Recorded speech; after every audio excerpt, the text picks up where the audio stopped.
지금도 그렇습니다만 신학생 시절에 신학생 생활을 시작하면서 사람들에게 저에게 많이 했던 말 중에 하나가 이거였습니다. 아이고 힘들기에 가야 돼. 그 얘기를 참 많이 들었습니다. 제가 겪어본 신학생 생활은요, 생각만큼 어렵지는 않았습니다. 때로는 신났고요, 때로는 힘에도 부칠 때도 있었습니다만 그래도 즐거웠던 기억이 더 많은 것으로 기억이 되고 있습니다. 그런데 제가 신학생 생활하면서 가장 힘든 게 무엇인지 아십니까? 가장 힘들었던 것은 사람들을 상대해야 된다는 게 가장 힘들었습니다. 특별히 처음 신학생 시절을 시작한 은평교회는 제가 어렸을 때부터 다녔고 어머니 뱃속부터 다녔던 교회에서 신학생을 하려다 보니까 힘든 가운데 있었습니다. 그러다 보니까 어떤 일이 벌어졌냐면 저를 어렸을 때부터 지켜본 선생님들을 제가 그들의 위에서 그들을 보다 더 앞서서 그들에게 방향을 제시해야 되고 이렇게 하자 저렇게 하자 말을 해야 된다는 사실이었습니다. 그 중에는 어떤 선생님들도 있었냐면 제 초등학교 때 교회 학교를 다닌 선생님도 계셨고요. 또 어떤 분은 제 유치원 때 선생님도 계셨습니다. 그러니까 지금 여러분들이 상상하시면 시연이, 시윤이, 시찬이 같은 아이들을 쭉 봤는데 얘네가 신학생이 딱 됐다고 갑자기 여러분들 앞에서 이렇게 하면 됩니다, 저렇게 됩니다 라고 지금 해야 되는 상황이 딱 됩니다. 본교회에서 신학생을 하는 건 그게 힘들었더라고요. 저를 어렸을 때부터 지켜보셨고 교육시켜주신 분들을 전도사도 아니고 신학생이 신분으로 이렇게 합시다 저렇게 합시다 라는 것은 힘든 일이었습니다. 게다가 이분들은 저보다도 사회생활들이 다 많으시잖아요. 그러다 보니까 어떤 생각이 들 때가 있냐면 참 속을 모르겠다라는 생각이 들 때가 많았어요. 물론 이거는 지금 충청도 분들에게도 해당이 되는 사항입니다. 많은 목사님들이 저에게 늘 얘기하더라고요. 충청도 사람들은 그리고 괜찮아요 라고 얘기하는데 그게 진짜 괜찮은 게 아니라고. 충청도 사람들은 그 말을 다 믿으면 안 된다라고 저한테 늘 조언해 주시더라고요. 맞습니까? 여러분들 꼭 제가 모르는 게 맞으면? 반면에 저는 감정이 제 얼굴에 다 드러나는 게 문제였습니다. 제가 너무 솔직한 사람이라 그러다 보니까 표정을 숨기지 못하더라고요. 좋으면 좋은 표정, 싫으면 싫은 표정, 삐친 표정, 이런 표정들이 다 얼굴에서 드러나는 사람이었습니다. 그런데 모든 일, 사회에서의 일이나 교회에서나 모두 다 자기 하기 좋은 일, 자기 하기 편한 일, 자기가 앞장서서 칭찬만 받을 일, 그런 일만 하는 게 가능하겠습니까? 여러분들도 사회생활 조금씩 다 겪어보셔서 아시겠지만 사회생활도 그렇고 교회에서도 때로는 굳은 일, 때로는 힘든 일, 때로는 더러운 일, 때로는 하기 싫은 일도 해야 되는 게 우리의 삶 아니겠습니까? 여러분은 곤란하고 하기 싫고 들었을 때 황당한 이야기들을 접했을 때 여러분들은 어떻게 행동하면서 살아가십니까? 오늘 본 말씀과 본 말씀 전에는 황당한 이야기를 들은 두 사람의 이야기가 나오고 있습니다. 자, 오늘 본 말씀은 수태고지라고 하는 표현으로 더 유명한 말씀이기도 하죠. 천사 가브리엘이 예수님의 어머니인 마리아에게 나타나서 너 이제 임신할 건데 그 이름을 예수라 하라 라고 하는 그 내용을 담고 있고 너는 성령으로 잉태되게 될 것이다 라고 하는 내용을 담았는 게 수태고지라고 해서 유명한 말씀이기도 합니다. 그런데 오늘 본 말씀 전에 어떤 내용이 나오는지 아십니까? 오늘 본 말씀이 마리아에게 수태고지가 되었다면 오늘 본 말씀 전에는 세례 요한에 대한 수태고지가 나오는 게 오늘 본 말씀 바로 전 상황입니다. 천사가 세례 요한의 아버지인 사가랴에게 나타나서 너에게 아들을 줄 것인데 그 아들의 이름을 요한이라고 하라고 하는 장면이 쭉 앞에 나오고 그에 대한 벌도 나오고 하는 내용들이 이 마리아 수태고지의 바로 전에 나옵니다. 그러니까 누가복음 1장은요 어떻게 보면 수태고지의 연속으로 되어 있죠. 특별히 세례 요한과 예수님에 관한 수태고지를 담고 있다는 것입니다. 그런데 이 스테고지 이야기 가운데 공통점이 하나 있는데 뭐냐면 둘 다 천사가 나타나고요. 그리고 황당한 이야기를 들었다는 것입니다. 먼저 사가랴의 이야기를 살펴보면 그에게 아들을 줄 것이고 그 이름을 요한이라고 하라고 하자 사가랴가 이런 말을 하는 것을 볼 수가 있습니다. 18절 말씀에 내가 이것을 어떻게 알리요? 내가 늙고 아내도 나이가 많은 일이다. 무슨 얘기입니까? 사가랴에게 천사가 나타나서 너 이제 아들을 낳을 것이다 라고 했는데 나는 나이도 많고 아내도 나이가 많아서 이제 임신을 못하는데 어찌 그런 이야기를 하십니까? 라고 하는 말 어디서 본 것 같지 않으세요? 어디서 봤을까요? 창세기에 나오십니다. 그렇죠. 아브라함에게 나타나서 했던 이야기와 비슷한 내용이죠. 그런데 똑같은 포맷이죠. 믿지 못하죠. 나이가 많아서 임신할 수 없는데 어떻게 임신할 수 있습니까? 라고 하는 똑같은 포맷을 가지고 있습니다.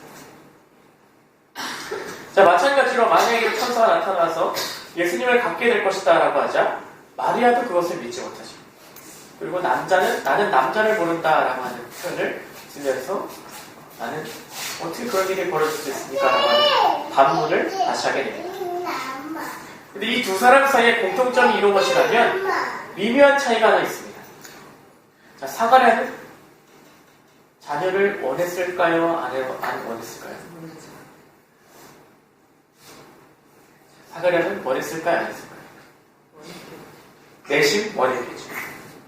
자, 그렇다면 마리아는 원했을까요? 안 원했을까요? 모른다고? 이때 당시에는 결혼할 상태가 아니었죠.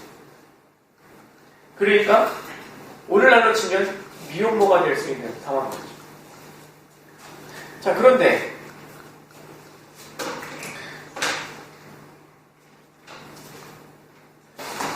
중요한 사실은 무엇이냐면 이 두 사람 다 천사로부터 그 이야기를 들었을 때는 둘 다 황당한 이야기다라는 것입니다. 게다가요, 사가랴는 제사장입니다. 제사장이면 어떤 사람입니까?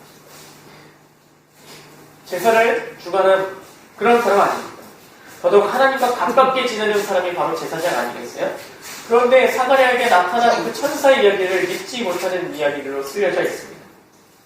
오늘날에도 수많은 사람들이 신비로운 현상들을 믿지 못하죠. 황당한 사실들을 믿지 않으려고 합니다. 믿는다고 하는 사람들 중에서도요, 아직도 마리아가 동정녀로 예수님을 낳았다는 것을 믿지 않는 사람들이 참 많습니다. 더 심각한 이야기는 목사님들 중에서도 그것을 믿지 못하는 분들도 있다라고 한다는 사실.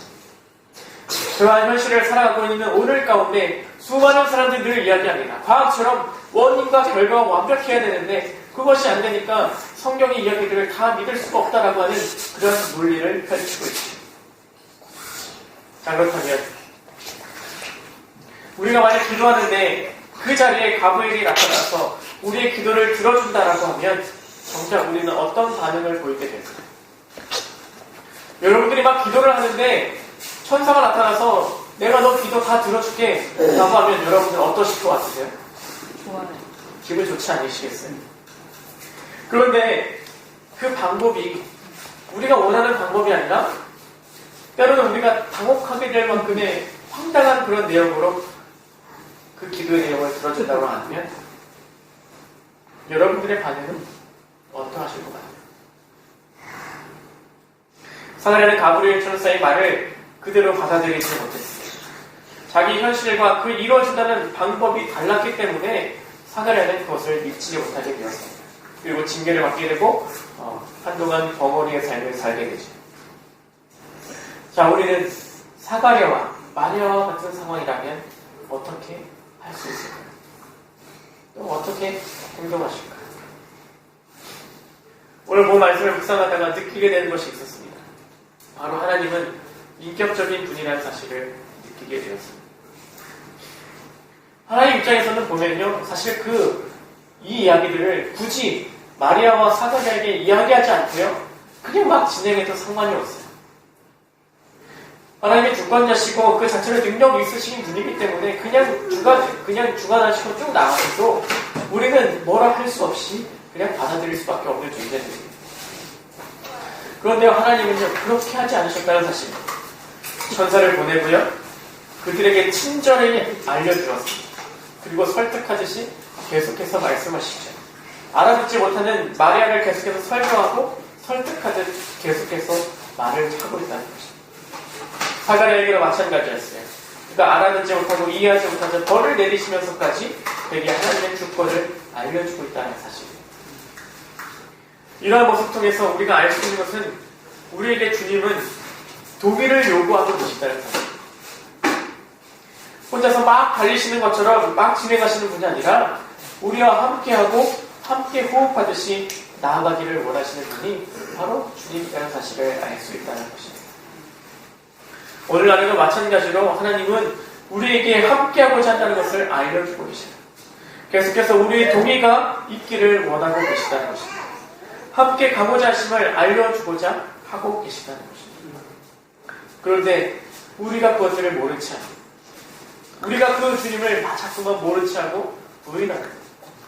신비로운 현상이라고 그것은 말도 안 되는 것이라고 치부하면서 그것을 자꾸만 잠재우려고 합니다. 그와 함께하고자 하는, 우리와 함께하고자 하는 그 예수님의 모습을 우리가 받아들이지 않고 거부하고 있다는 사실입니다. 그래서 오늘날 크리스마스가 아기 예수님의 기쁨을, 그 축하의 탄생일 축하함을 나누는 시간보다는 점점 더 연인들의 시간, 점점 더 가족들의 시간으로 변하는 게 아닌가 싶습니다. 성탄절이 되면 수박버스에 자리가 없대요. 오죽하면 수많은 아이들이 12월 25일 즈음에서 만들어지는 일이 많아서 또 비슷한 시기에 출산율이 확 올라가는 문제도 있습니다. 변질된 건 아니겠습니까?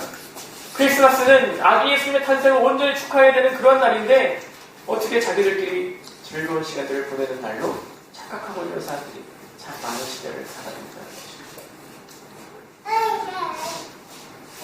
인격적인 주님은 오늘도 우리에게 손을 내밀고 계십니다. 내가 너와 함께 하기를 바란다. 나와 함께 가자. 이렇게 손을 내밀고 계십니다.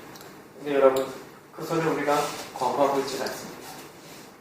여러분, 그 손을 내미실 때 붙잡을 수 있는 여러분과 제가 되기를 바랍니다. 오늘 본 말씀 묵상하면서 또 하나 제 눈길을 사로잡은 구절이 하나 있었습니다.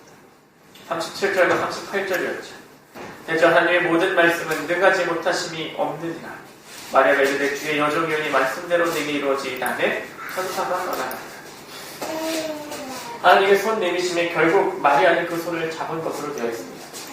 당시 사회적으로 보면 남자를 모르는 여자가 임신한다는 것은 험난한 시간들을 예고하는 시간들이었습니다. 근데 결국 그 마리아는 순종하며 그 말의 뜻이 다 이루어질 것이다 라고 하는 기도의 내용을 하고 있다는 것입니다. 그러면서 다시금 저는 자문했습니다. 나는 과연 어디까지 순종할 수 있을까? 나는 어디까지 하나님의 손내심을 붙잡고 나아갈 수 있을까? 언젠가는 말씀드렸죠. 저는 아직도 선교사라고 나가라고 할까봐 참 무섭다고요. 언젠가도 말씀드렸듯이 집들게 말하는 이 상황 속에서 선교사로 나가라 하면 돌아보라게 떠날 수 있을까? 늘 고민하고 있습니다. 여러분들은 어디까지 순종하시면서 살아가실 수 있겠습니까? 그것은 개인에게 달린 문제들이겠습니다만 한 가지 명심하시기를 바랍니다. 주님은 인격적이시고 우리를 향해서 여전히 손 내미시고 계시다는 사실입니다. 성탄절을 앞두고 예수님 오심을 기다리고 소망하는 기간을 보내는 지금 주님은 여전히 우리에게 손을 내밀고 계시다는 사실입니다. 그 손 잡고 살아가시는 여러분과 제가 되기를 간절히 축원합니다. 그래서 오늘 절대 찬송을 보면 완전하신 나의 주의 의의 길로 날 인도하소서. 행하신 모든 일 주님의 영광 다 경배하며 예배합니다. 찬양합니다. 주님만 날 다스리소서. 주님 홀로 높이 받으옵소서. 이 찬양 가사가 우리에게 손 내미시는 그분의 주권을 인정하고 그분 손잡고 나아가시는 여러분과 저의 결단의 고백이 되기를 간절히 축원합니다.